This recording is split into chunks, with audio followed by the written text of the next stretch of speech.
પણ 13 થી 20 વચ્ચે તે પણ 20 થી નીચે છે. ખાલી દાદા કા ઓલી છે ઓલી દાદા મારે તો ક્લિયર લાઈન કોને કહેવાય? હવે તમે લોકો 20 જણ ધ્યાનથી સાંભળો. હવે પછી તમારે કોઈ પણ શબ્દનો ઉચ્ચાર કરવાનો નહીં.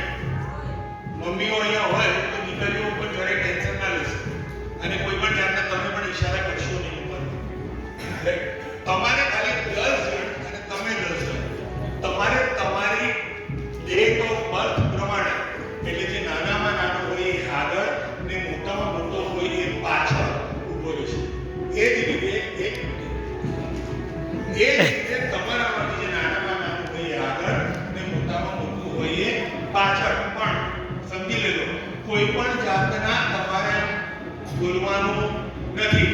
ખાલી તમારી બોડી લેંગ્વેજથી જ એકબીજા જોડે કોમ્યુનિકેટ કરવાનું અને તમારે પરફેક્ટ રિઝલ્ટ આપવાનું છે. મંજૂર? પોઈન્ટ ક્લિયર થઈ ગયો ઉપર?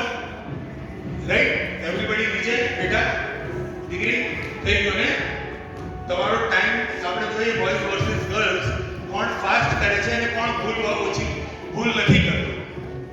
રાઈટ? રેડી? 1 2 3.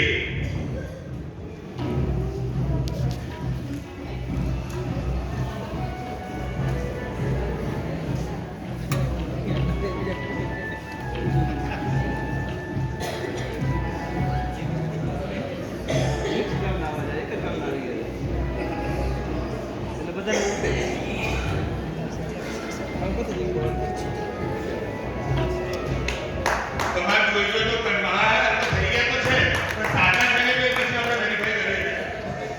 કન્ફર્મ કરવું તો કર્યું હજી 1 મિનિટ બાકી છે. You want to confirm confirm કરવું હોય તો કન્ફર્મ કરી લો. ડેટ મંથ અને યર બધું જ.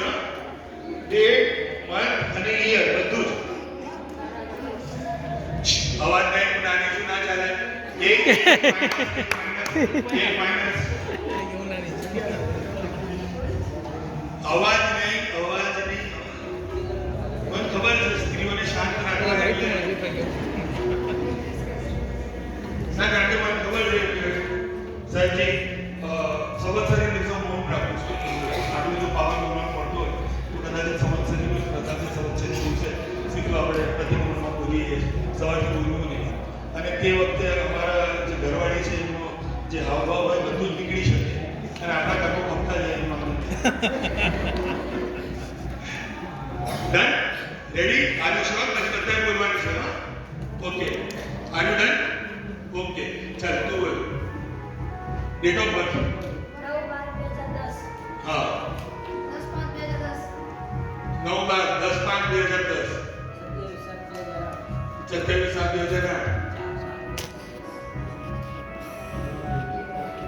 2008 છે તો 2010 છે ને તો મોડલ આમથી આમ આવે 10 ના અહીંયા છે આટલું મોડલ નહીં આવે.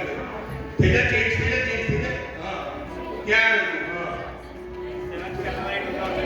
2008 તારીખ 27/7/8 બરાબર. હે 7 તો આગળ આવે 8 પાછળ આવે. 24/3/2008 અરે આના પછી ધ્યાન છે આટલા લોચા 8/10/2008 27/7 એટલે હાઈટ પ્રમાણે નહોતું કીધું ને. હાલો આ સાઈડ થી ઘણી હોય ને લોકો આ સાઈડ થી ઘણી 2 બાર અને 20 બરાબર છે લા આ કડીમાં કે બદલે તું બરાબર તું પરફેક્ટ હવે એને જોઈ લઈએ. અહીંયા કોઈ બદલાઈ નથી નીચેથી. 9/4/2012 અને તું 4 અને તું 1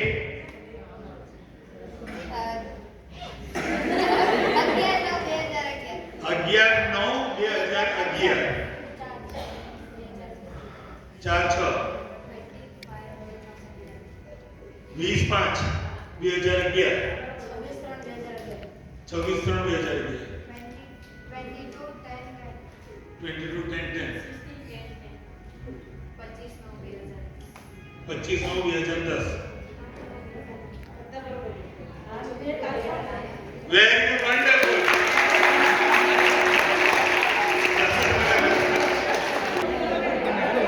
દરેકને ગીત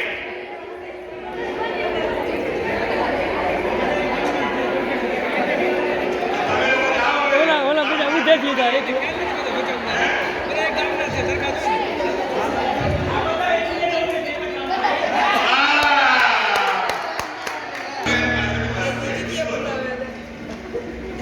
હેતુ શું હતું?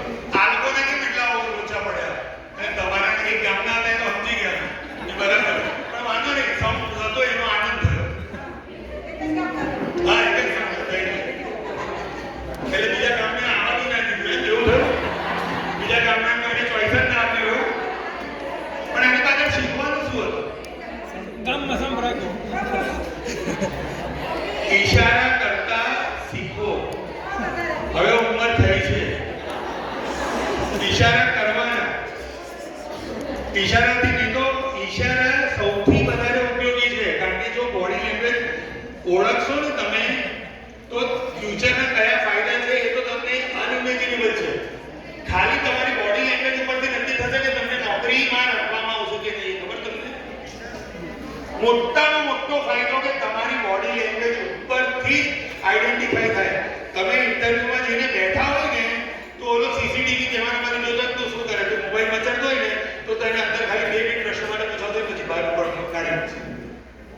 એ સમયે શું કરવું સમજવું.